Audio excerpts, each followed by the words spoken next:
আজকের এই ভিডিওটা অতি গুরুত্বপূর্ণ। দেখা মাত্র প্রত্যেকটা বাংলাদেশী নাগরিক এটা ভিডিওটা শেয়ার করে দিবেন, কারণ আমি যে তথ্যগুলো দিচ্ছি। নমস্কার, ক্যালকাটা ডায়ালগস থেকে মনোজ দাসের প্রীতি ও শুভেচ্ছা নেবেন।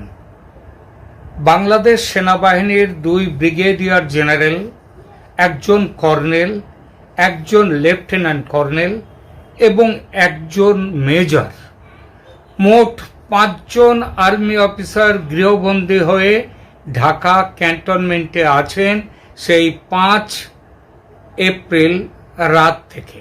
5 এপ্রিল মানে যেদিন সকালে, যার পরদিন সকালে 6 তারিখে আমাদের বাংলাদেশের যিনি সেনাপ্রধান ওয়াকারুজ্জামান, তিনি রাশিয়া সফরে বেরিয়েছিলেন যেদিন সকালে, ঠিক তার আগের দিন রাত থেকে তারা এই 5 জন অফিসার বাংলাদেশ সেনাবাহিনীর, তারা গৃহবন্দী হয়ে ঢাকা ক্যান্টনমেন্টে আছেন।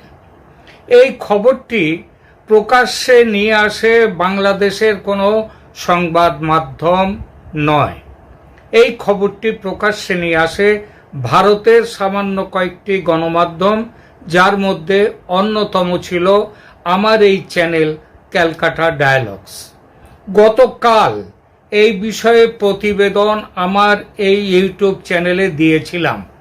শুধু খবরটি দেয়া নয়, যারা গ্রেপ্তার হয়েছেন তাদের নাম ও পদমর্যাদা এবং কোন অভিযোগে তারা গৃহবন্দী, কি অভিযোগ ছিল তাদের বিরুদ্ধে, সেসবও বলেছিলাম যে সেনার ভেতরে তারা, মানে যারা অভিযুক্তরা, প্রধানমন্ত্রী শেখ হাসিনা ও তার দলের সপক্ষে এমন কিছু কাজ করেছিলেন, শুধু দল নয়, তার সরকারের সপক্ষে এমন কিছু কাজ করেছিলেন যা বর্তমান অন্তর্বর্তী সরকারের প্রবল বিরোধিতার শামিল।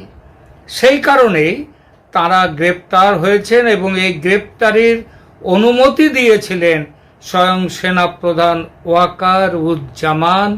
মস্কো যাওয়ার আগে তাদের বিরুদ্ধে ব্যবস্থা গ্রহণের নির্দেশনামায় স্বাক্ষর করে তারপর সেনাপ্রধান দেশ ছেড়েছেন।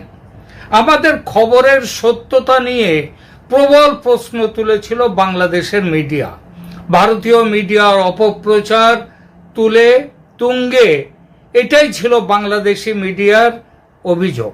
পরে অবশ্য অনেকেই রীতিমতো ঢোক গিলে মানতে বাধ্য হয়েছেন যে আমাদের দেয়া সংবাদ মিথ্যা ছিল না, কারণ আমরা এই সমস্ত কিছু, কারা গ্রেপ্তার হয়েছেন, কখন হয়েছেন এবং কিভাবে কোথায় গৃহবন্দী অবস্থায় আছেন, তাদের বিরুদ্ধে কি অভিযোগ, তাদের নাম, তাদের পদমর্যাদা, সব আমি বলেছি আমার আগের ভিডিওতে, ঠিক আগের ভিডিওটিতে।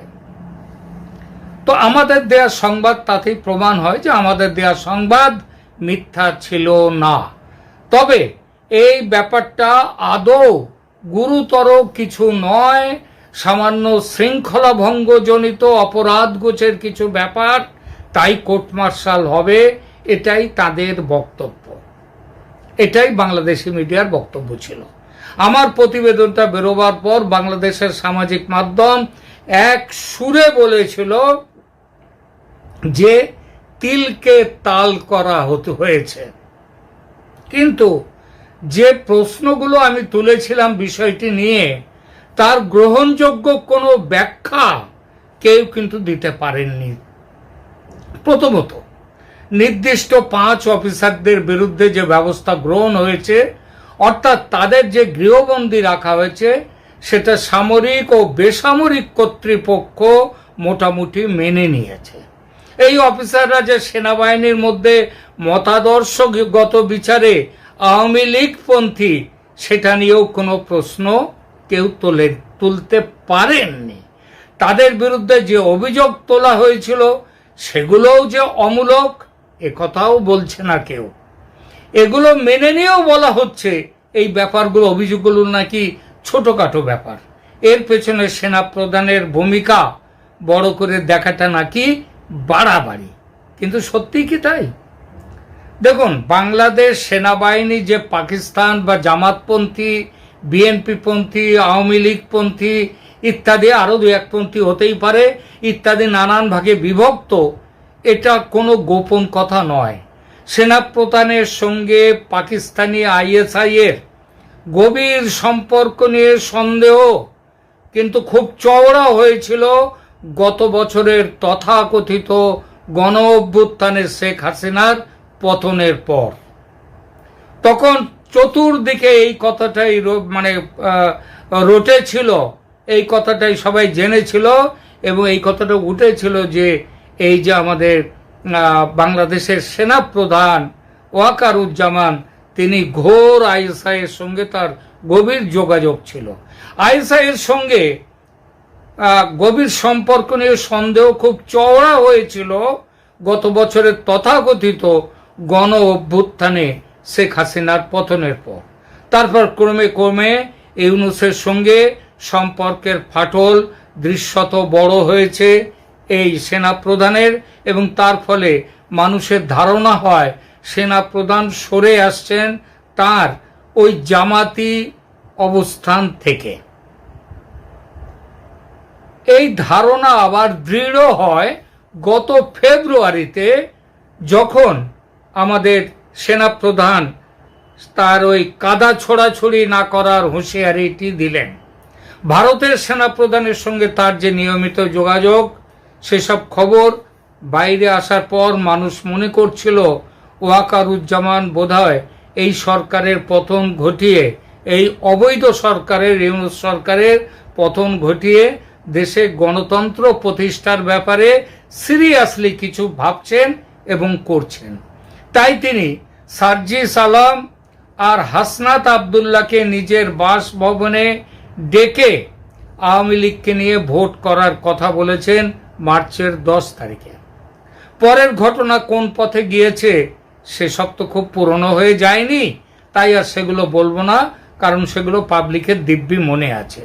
মনে হয়েছিল মানুষের যে মৌলবাদী ও জঙ্গিবাদের সমর্থক ইউনূস সরকার ও তার চেলা চামুন্ডাদের বিরুদ্ধে সেনাপ্রধান বড় কোনো ব্যবস্থা নেবেন, এই ভাবনাটা খুব জোরদার হয়েছিল মার্চ মাসের 20-21 তারিখের পর থেকে। সেই ধারণাকে অনেকটা এগিয়ে গিয়ে একেবারে হঠাৎই ব্রেক টেনে নষ্ট করে দিয়েছেন সেনাপ্রধান। আর হঠাৎই এই 5 লীগপন্থী সেনা অফিসারের বিরুদ্ধে যে গৃহবন্দির ব্যবস্থা হিসেবে গৃহবন্দির ব্যবস্থা তিনি করলেন, সেটাতে হিসেব আরো উল্টে পাল্টে গেল। এই ঘটনা স্পষ্ট বুঝিয়ে দিচ্ছে যে বাংলাদেশের যে পরিস্থিতি বর্তমানে, অ্যাডভান্টেজ জামাত, অ্যাডভান্টেজ জঙ্গিবাদ এবং সেই সূত্রে অবশ্যই অ্যাডভান্টেজ ইউনূস। আরো একটা কথা, আওয়ামী লীগের নেতাদের দেশের বাইরে যাওয়ার সুবিধে করে দেওয়ার দায়ে যদি এই অফিসাররা অভিযুক্ত হয়ে থাকেন, তাহলে তো সবার আগে ওয়াকারুজ্জামানকেই অভিযুক্ত করা উচিত। কারণ সামরিক বাহিনীর হেলিকপ্টারে করে শেখ হাসিনাকে গণভবন থেকে বিমানবন্দরে নিয়ে আসা, তারপর সামরিক বাহিনীর বিমানে করে তাকে ভারতে পাঠিয়ে দেয়া, এসব সেনাবাহিনীর সেনাপ্রধানের অজান্তে কয়েকজন অফিসার মিলে করেছেন। এটা তো ঘুরাই কইলেও বিশ্বাস হবে না কারো। এটাকে আদৌ বিশ্বাসযোগ্য? আমাদের দিব্যি মনে আছে, হাসিনার বিমান দেশের মাটি ছেড়ে আকাশে উঠে যাওয়ার পর সংবাদ সম্মেলনে বসেছিলেন ওয়াকারুজ্জামান। তখন একজন এসে তার কানে কানে প্রায় কিছু বললেন, এবং সেটা শোনার পর সেনাপ্রধান এমন ভাব করলেন যে যেন কথাটা তিনি প্রথম শুনলেন। তিনি তখন বলেছিলেন যে এইমাত্র খবর পেয়েছেন যে শেখ হাসিনা দেশ ছেড়ে চলে গিয়েছেন। তিনি জানতেন না শেখ হাসিনা সেনাবাহিনীর হেলিকপ্টার, বিমান, সেনাবাহিনীর অফিসারদের নিয়ে চলে গেলেন ভারতে। তিনি জানতেন না এর কিছুই। এটা ডাহা মিথ্যে কথা। গত 9 মাস এই মিথ্যে কথা নিয়ে বা এই বিষয়টি নিয়ে অন্তর্বর্তী সরকারের কেউ কিন্তু তাকে কোনো প্রশ্ন করেননি। এটা ভাববেন, কারা গিয়েছিল তার সঙ্গে, কিভাবে গিয়েছিল সেটা নিয়েও কোনো প্রশ্ন এর মধ্যে কোনোদিন ওঠেনি। অথচ তাকে অনেকেই বলেছে কিভাবে সেনাপ্রধান, কিভাবে আওয়ামী লীগের নেতারা বাইরে চলে গেল, কিভাবে পালিয়ে গেল, সেই অভিযোগে 5 জনকে গ্রেপ্তার করা হয়েছে। যে কটা অভিযোগ রয়েছে তার মধ্যে এটাও অন্যতম। তাহলে আর সবাইকে এই 5 জনকে প্রশ্নের মুখে ফেলা হলো, তাহলে সেনাপ্রধানকে কেন প্রশ্নের মুখে ফেলা হলো না? কারণ কেউ তাকে এই প্রশ্নটি করেননি। কেন করেননি? কারণ সেনাপ্রধান এই ব্যাপারে 5 জনকে বলির বকরা করে নিজে সেফ থাকার একটা ব্যবস্থা এই সরকারের সঙ্গে আলোচনা করে সেটা তৈরি করে ফেলেছেন। তিনি নিজের সপক্ষে নিজের সেফ থাকার একটা ব্যবস্থা করেছেন। এই যে অফিসারদের 5 জন, এদের বিচার ক্রাইম ট্রাইব্যুনালে হওয়ার কথা আমিও বলেছি আমার গতকালকের ভিডিওতে। হওয়া উচিত নয়। কর্মরত অবস্থায় সেনাবাহিনীর কোনো অফিসার কিংবা কর্মী, তাদের বিরুদ্ধে কোনো অভিযোগ উঠলে তার জন্য কোর্ট মার্শাল হয়, তাদের জন্য কখনো আইসিটিতে যাওয়া হয় না। আর এই আইসিটিটা তৈরি করেছিলেন শেখ হাসিনা যুদ্ধ অপরাধীদের বিচারের জন্য, 71-এর মুক্তিযুদ্ধের অপরাধীদের বিচারের জন্য। সুতরাং এই ট্রাইব্যুনালে যে এদেরকে নিয়ে যাওয়া হচ্ছে, এই 5 অফিসারকে, সেই জন্যই কি ওয়াকারুজ্জামান নিজেকে সেফ রাখতে এই খেলাটা খেললেন? কারণ যে বিষয়টি পুরোপুরি সেনাবাহিনীর অভ্যন্তরীণ বিচার্য বিষয়, সেখানে আইসিটি বা ইন্টারন্যাশনাল ক্রাইম ট্রাইব্যুনাল মাথা গলাতে পারে না। এর জন্য কোর্ট মার্শাল হয়, কিন্তু কোর্ট মার্শালের বিচার পাবলিকলি হবে না। সেখানে সেনাপ্রধান নিজের প্রভাব খাটিয়ে অভিযুক্তদের মুক্ত করে দিতে পারেন, সেটা ভেবেই পুরো বিচারটা আইসিটিতে করার ব্যবস্থা করেছে সরকার। অথচ ওয়াকারুজ্জামান এই ভয়েই রাশিয়া যাওয়ার আগে এই অফিসারদের ফাঁসিয়ে দিতে বাধ্য হয়েছেন। তিনি স্পষ্টভাবে অস্বীকার করতে পারতেন বিষয়টা, তিনি স্পষ্টভাবে এই অফিসারদের নির্দোষ বলতেই পারতেন, তা তিনি করেননি। কেন? এর 2টো কারণ হতে পারে। একটা হলো নিজে মাথা নুইয়ে, মাথা নত করে তিনি নিজে বাঁচলেন, এবং 2, জঙ্গি শিবিরকে এই বার্তাও দিলেন, আমি কিন্তু তোমাদেরই লোক, তোমরা যাই করো আমি তোমাদের সঙ্গে। এরপর ইউনূস এবং তার দলবল যদি নির্বাচন না করে 5 বছর ক্ষমতা আঁকড়ে পড়ে থাকে, তবে এই সেনাপ্রধান তার বিরুদ্ধে যে কোনো কড়া ব্যবস্থা নেবেন সেটা ভাবার কোনো কারণ নেই। ইতিমধ্যেই বাংলাদেশের অন্তর্বর্তী সরকারের স্বরাষ্ট্র উপদেষ্টা তিনি বলতে শুরু করেই দিয়েছেন যে মানুষ চাইছে আমরা 5 বছর এই সরকার থাকি, এবং মানুষ চাইছে সাথে যদি সেনাপ্রধান ওয়াকারুজ্জামান চাইছেন, এই কথাটা বললেও কি খুব অন্যায় করা হবে? তিনি সেনাপ্রধান এখন সমঝোতার রাস্তায় চলবেন। তিনি যে এই যে রাশিয়া গেলেন, আমরা এতদিন ভাবছিলাম যেখানে এখন দেশের প্রতিদিন চালাবার টাকা নেই, অর্থ নেই, কাঁচামালের অভাবে শিল্প বন্ধ হয়ে যাচ্ছে, ভারত একটা প্রচণ্ড ধাক্কা দিয়েছে ট্রান্সশিপমেন্ট ফ্যাসিলিটি বন্ধ করে, অর্থাৎ ভারতের মাটি দিয়ে বাংলাদেশের জিনিস বিদেশে যাবে না, শুধু নেপাল আর ভুটানের জন্যই কেবল একটা ব্যবস্থা আছে, তাও ভারত ইচ্ছা করে সে ব্যবস্থাটা করেনি, সেটা করতে বাধ্য হয়েছে ওয়ার্ল্ড ট্রেড অর্গানাইজেশন WTO তাদের নিয়মের নীতির ফলে। আবার তাহলে সেই জন্যই কি আবার এখন মনে হচ্ছে এই যে হঠাৎই ভারত এই যে ট্রান্স ফ্যাসিলিটি বন্ধ করে দিল, মানে শিপিং ফ্যাসিলিটি বন্ধ করে দিল, তার পেছনে কি ভারতের কাছেও খবর এসছে যে এইভাবে আওয়ামী লীগপন্থী 5 সেনাবাহিনীর সেনাকর্তাকে তাদেরকে বলির বকরা করে দিয়ে, তাদেরকে গৃহবন্দির ব্যবস্থা করে দিয়ে জামাতের কাছে, জামাতপন্থী ISI পন্থী সেনার কাছে বার্তা পৌঁছে দিয়ে, আমি তোমাদেরই লোক, এই বার্তা পৌঁছে দিয়ে ওয়াকারুজ্জামান কি মুখ লুকোবার জন্যে রাশিয়ায় গেছেন? কারণ বাংলাদেশের বর্তমানে যা পরিস্থিতি, তাতে রাশিয়ার সাথে কোনো চুক্তি হতে পারে না, বিশেষত অস্ত্র বিক্রয় চুক্তি তো অবশ্যই। ভারত, সেটা ভারতের বিরাট করে বলার কিছু দরকার নেই, রাশিয়াকে বলে দিলেই রাশিয়া থেমে যাবে। আর তাছাড়া বাংলাদেশের সাথে কোনো ওয়াকারের সাথে যে কোনো চুক্তি হয়েছে তার কোনো খবর এখন কিন্তু পাওয়া যায়নি। এই চুক্তি করার অধিকারটাও কিন্তু ওয়াকারুজ্জামানের নেই, সেটা করবে বাংলাদেশের সরকার। সেনাবাহিনী অফিসিয়ালি এখনো কোনো সরকার নয়। এই পরিস্থিতিতে ভারত তাহলে কি করবে? আমি এক্ষুনি বললাম, এই যে ট্রান্সশিপমেন্ট ফ্যাসিলিটি যেটা বন্ধ করেছে ভারত, সেটা কিন্তু বাংলাদেশকে হাতে মারা এবং ভাতে মারা।